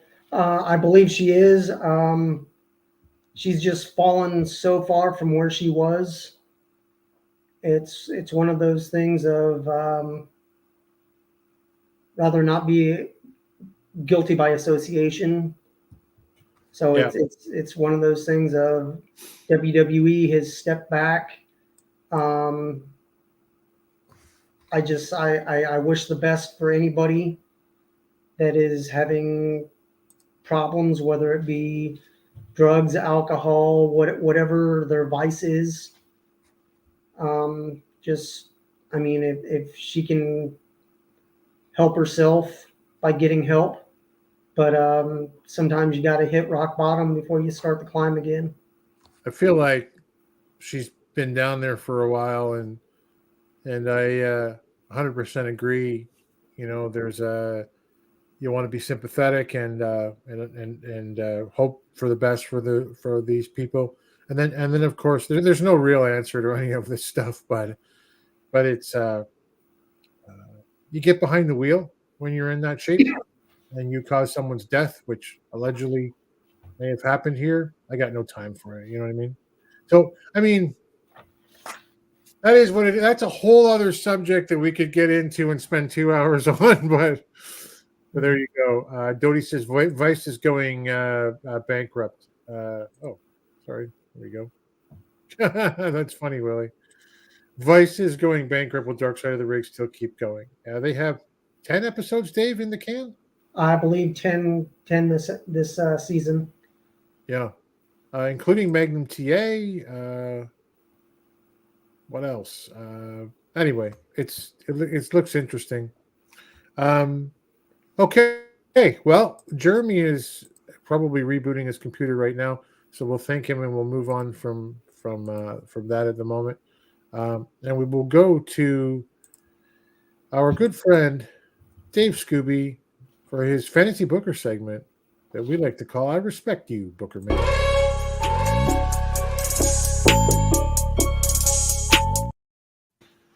Today, Dave, you are asking the question, should the NWA show more best of episodes before major pay-per-views, and do they help or hinder? Well, first off, it helps tell a story if you're a new viewer. If you're stepping in for the first time and you heard, oh, hey, Crockett Cup. I remember my dad used to watch that back in the day. You hear about it. If you go online, it doesn't have to be when the show is being actually broadcast, because it's on YouTube. Like, we're on YouTube, we're on Twitch, where you can watch us whenever you choose. You can also watch the NWA whenever you choose. Now, if you follow them and you hear about, oh, hey, they're highlighting some of the teams that were in the Crockett Cup and some of the teams that possibly are going to be in this year's Crockett Cup, it's more of a infomercial. You're not having to keep up with storylines. They're just giving you bullet points of, this is what happened in the past. This is what's happening this year. Check out some of our episodes on YouTube. Here you go. This is our gift to you. You don't have to know what's going on to watch a best of. It helps you catch up on storylines.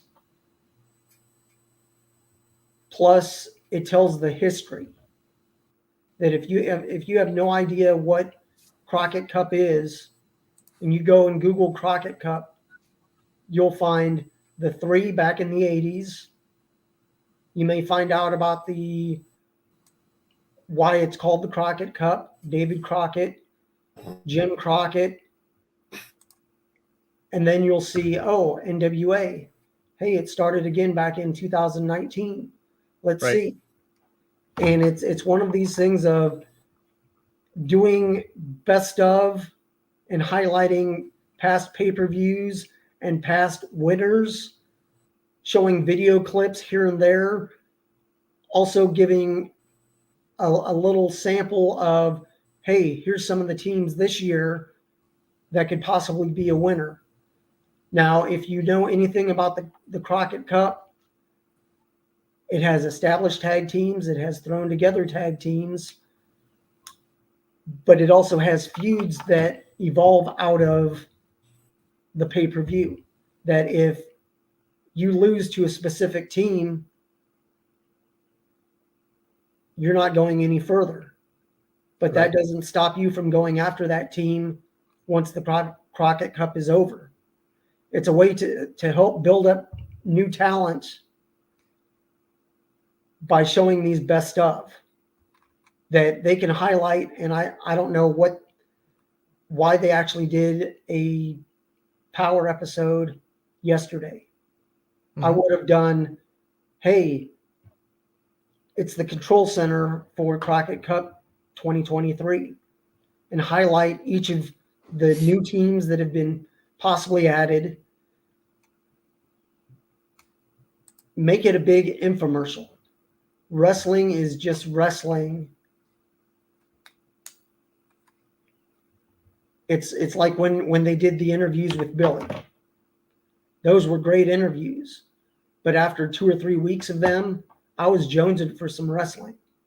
But if you do highlights and have clips of, hey, here's the now, they're going to be in the Crockett Cup, show a little bit of their video.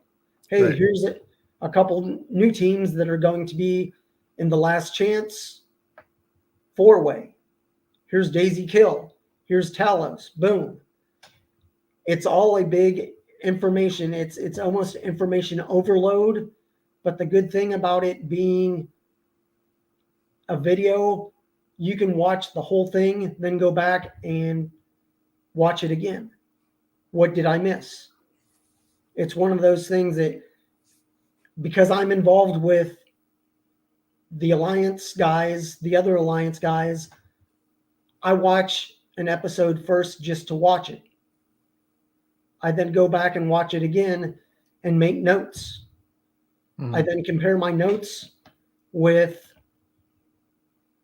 online quote unquote dirt sheets that, hey, here's what happened on USA. Here's what happened on Power. Here's what's happening with the Crockett Cup. Here's NWA news. Here's a new team. Blah, blah, blah. It's one of these things of you have to watch several times. This is one of those things of, if they do a Crockett Cup infomercial and highlight all these different teams, it gives you a better concept that you're not going in blind. Right. And in doing so, I mean, you have some established teams already, but the Crockett Cup is a way of building up new talent, building up some new teams, possibly breaking down some other teams. Some may work out, others may not. I mean, as many people, I like the Savages, but they don't seem to be clicking. Right. If they don't click during the Crockett Cup, what do? Does Bulletproof Troop move on? Does Jax finally get fed up? I mean, Jax is a former champion of almost all the belts besides the women's title. And some others that don't exist. Yeah. So it's one of those things. I mean, anybody who goes up against Jax Dane, if you beat them, you beat a former champion, that raises your stock. It doesn't hurt Jax that much if there's interference, whether it be on Silvio's part or they've lost, but it's always been Bulletproof Troop taking the loss in those matches. Right. So it's one of those things of it can help or it can hinder them. It just depends on what direction they're going. And I mean, I like the best of because it shows you the history and it tells a story of the past and the present and what may also happen. But it's almost overload. Right. That I think if they did a USA, if they did the last USA and the last Power episode before any pay-per-views and highlight the storylines and what's happening.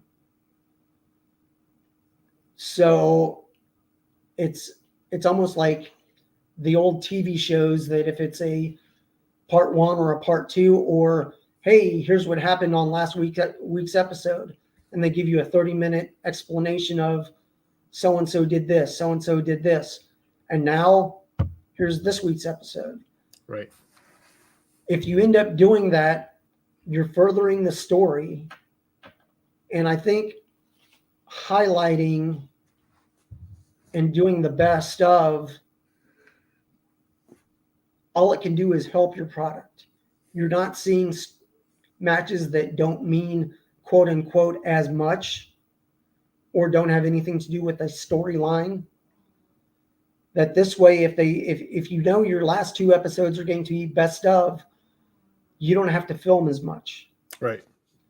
You can make your stories better and highlight those stories in your last 2 episodes. It's a great so point. It's I would personally like to see the NWA do that, even if they add in a third thing with maybe Kyle doing, hey, here's all the teams, boom, and like he did with the 15 minutes. That is just, it's information. It can be information overload, but I'd rather have more information than not enough information. You could even combine the two. Like, by the way, the Outrunners are in the Crockett Cup, and that never really got any TV time, so to speak. Yeah. But you could do things like, hey, Kyle Davis in the control center. Here's some of the teams for the Crockett Cup. Boom, boom, boom. Aaron Stevens will be bringing blunt force trauma. Let's go back to 2022 or 2019 when Aaron Stevens was with the Blue Meanie and they took on, and they just showed that clip. Yep. And you could do that for some of the teams. And the clip, Gordon's still there. Like he's back again, and the relevant stuff, right? And I mean, like TNT, if you don't know who TNT is, have a 30, 45-second little clip of, hi, I'm Tyrese and I'm Tyrell. You may not know us, but you know who our dad is. Right. We're second generation. We're coming to the Crockett Cup. Our dad never had a chance at the Crockett Cup, but we're going after it. Boom, boom, boom, boom, boom. And then you have an idea of who they are. We may not know everything about it, but just seeing a 30-second clip of who they are, that may trigger, and you go, okay, hey, I got to check out. Oh, that's Devon Dudley's kids? Oh, okay. And then you go on Google, type in TNT Wrestling Tag Team, and now you have the history of them. That's right. So it's one of these things of these best of shows, I think, help the NWA in pushing information. Plus, it's not overload. Right. So if I had a say in it, I would do the last 2 episodes before each pay-per-view, even if they're just 30 minutes each. That's an hour of information that you can watch at leisure, but it's telling you about what's happening. Right. You're not having to follow any storylines. They're telling you, here's what's happening with Tyrus. Here's what's happening with your women's champions. Here's what's happening with the tag champs. Oh, it is Crockett Cup. Both of our tag champions are involved in Crockett Cup. These are the teams that are going against them in the second round. Here's the 2 teams that are going for that. Boom. It's all information. It's a simple way of telling a story without having to look ahead 6 weeks when you're at the tapings 6 weeks ago. You've convinced me, my friend. I'm all for it. Hopefully they're listening because I'd like to see more of them too. You got all kinds of comments here, but our friend Jeremy says Wi-Fi signals dropping in and out. Mine's pretty bad right now too, but anyway, a lot of Dayloth stuff here. Was Crockett Cup back in the day on TV or was it pay-per-view? So I'll tell you in a sec. I don't ever think I saw them really, mostly Class of Champions. So the first one was 86. It was in the Louisiana New Orleans Superdome, I think. It was live. And it wasn't, pay-per-view was in its infancy, and it was more of the kind of the middle or the end of the closed circuit TV era, but it wasn't on that either. It was taped for video release at the time. It did become a pay-per-view, but it only lasted 3 years before the Crockett sold out to Turner. Yep. So, and they had made sort of a financial blunder in buying the UWF, and so it was sort of a joint pay-per-view that of a company that they basically were about to own anyway. But yeah, it was that's what it was. Dayloth enjoyed the best of episode as well. Okay, what did they build off the Crockett Cup in 2022 or some other years? Well, you had 2022 was the Briscoes winning the cup last year, which was, as it turns out, obviously so well timed. We don't have Mark Jay with us any longer. So that's a terrible, tragic accident from this year. So I'm so glad that they got that win. This cup to me was too much hodgepodge teams to me last year. I really liked the Briscoe brothers, so maybe that has me jaded to this crop. I can't see Blunt Force Trauma or others winning. Yeah, I mean, okay. I don't know, Dave. Well, I think, I mean, as much as the Crockett Cup means to the NWA teams haven't won the Crockett Cup. Yeah. It's all been outsiders of the current Lightning One era. So it's one of these things of they're using outside teams to build up the name of Crockett Cup /NWA. Now, if NWA uses the Crockett Cup the correct way, it's something that goes on your resume. Right. That for now, the Briscoes will forever be known as an NWA winner of the Crockett Cup. It's almost better than a tag title. Yeah. No one can ever take it away from you. It's something you never lose. You hold it until the next year.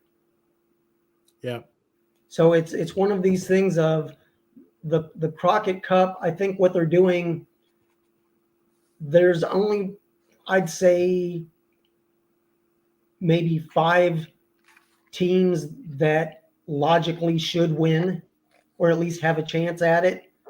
But what the Crockett Cup is doing, it's building storylines for teams to battle each other down the line. But I'm not sure how they're going to do that because they're not doing any NWA tapings after the Crockett Cup that I know of. Look what it did for Tom Latimer and I just want to say Royce Gracie, Royce Isaacs. Yeah. They're a wild card team, they're nothing, and they go to the end and they lose, but they inevitably become the world tag team champions. Yep. Strictly Business is built off of that, as part of that as well. So, Dayloss asking what 5 teams would expect to win. I would say it's Knox Murdoch, Tyrus and Adonis, the Savages, La Rebellion, although I don't see them going to the finals in my brackets. And did I say the Savages? Who else? Hold on. A cut above, maybe? I don't know. I don't like it. It's hard to say. Four or 5 teams there. Anyway, listen, I want to show a couple things before we get out of here, and I got to get out of here. We are having a contest, and there are not enough entries. You cannot let Media Mike win. You fill out this Crockett Cup bracket. It's on my Twitter page at the Alliance Gold, and you put your winner in. You put your top 4, and I only like your 4 finals just in case there's more than one person who picks winners. I picked the one who has the most top 4. And you can win this bad boy. All right. I cannot speak to how cool this thing is. It's right here with me. I got this a long time ago. They are hard to find. It is a 10 pounds of gold play set. Look, it's got Jeff Jarrett, AJ Styles on the back. Never been opened. I only say this because look, I'm not bragging. I'm giving it away. It's worth a significant amount of funds. Like, it's got some value. There's not enough entries right now. Like, I am appalled that there are only the number that there are. But go to our Twitter page at the Alliance Gold. DM me and say, here's my winner and my final 4. Then you just retweet and follow us, and that's it. You're golden. You're in there before the Crockett Cup. You can win that thing. Yep. I also have you guys seen the World Women's Television title? Well, unfortunately, yes.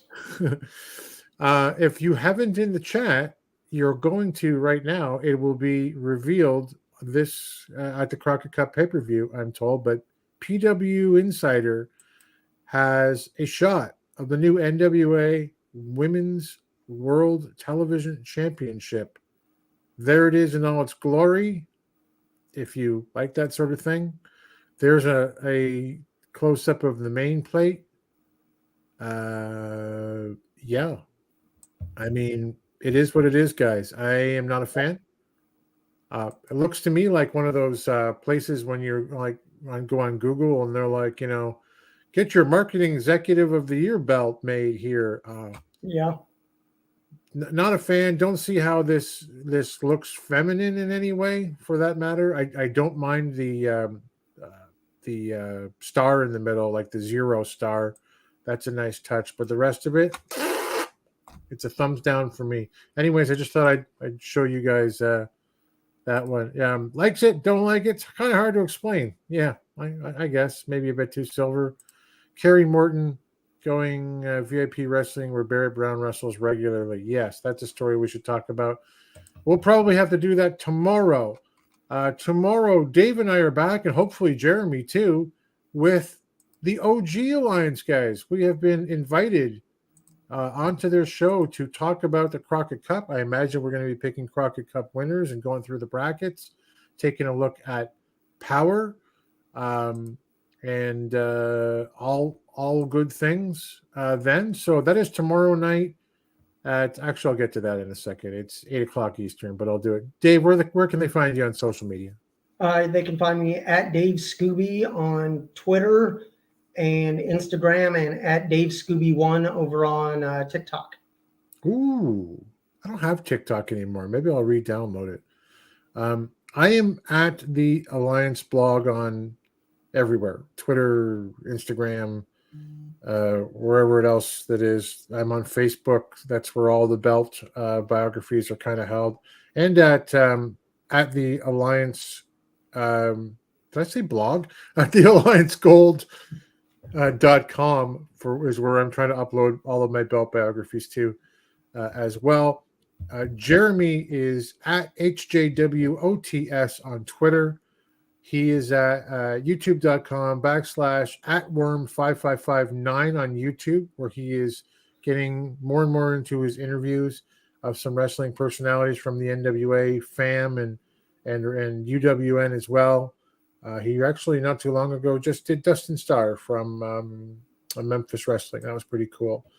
And of course, our host, Alliance Wrestling, is at the Alliance blog and alliance-wrestling.com for all of the news and information. Join us tomorrow night, as I say, where Jay and DKM and Jaden have kindly invited Dave and Jeremy and I over to their program, 8 p.m. Thursdays, 5 p.m. Pacific for the Alliance Guys podcast. And of course, every Tuesday, if you're not already watching it, I don't know. You're dead to me. The pre-party, the hour before Power with J-Cal, the vanguard of the Alliance-Wrestling family. The Tuesdays at 5 p.m. Eastern, 2 p.m. Pacific. That 1 hour before Power. That's it for us. Thank you, everybody in the chat. Really active tonight, and I've just been told I have to get off right now. So there we go. So for Dave and for our absent brother in live streaming, Jeremy, until next time, we will see you at the matches. The Crockett Cup. Thanks for joining the stream. This has been a presentation of Alliance-Wrestling.com. We genuinely appreciate your support. Would you consider subscribing so you'll never miss a future episode? I'd also like to remind you we do a live stream every Tuesday at 5 p.m. before NWA Power. You can find us on social media at The Alliance Blog. And until next time, we are The Alliance.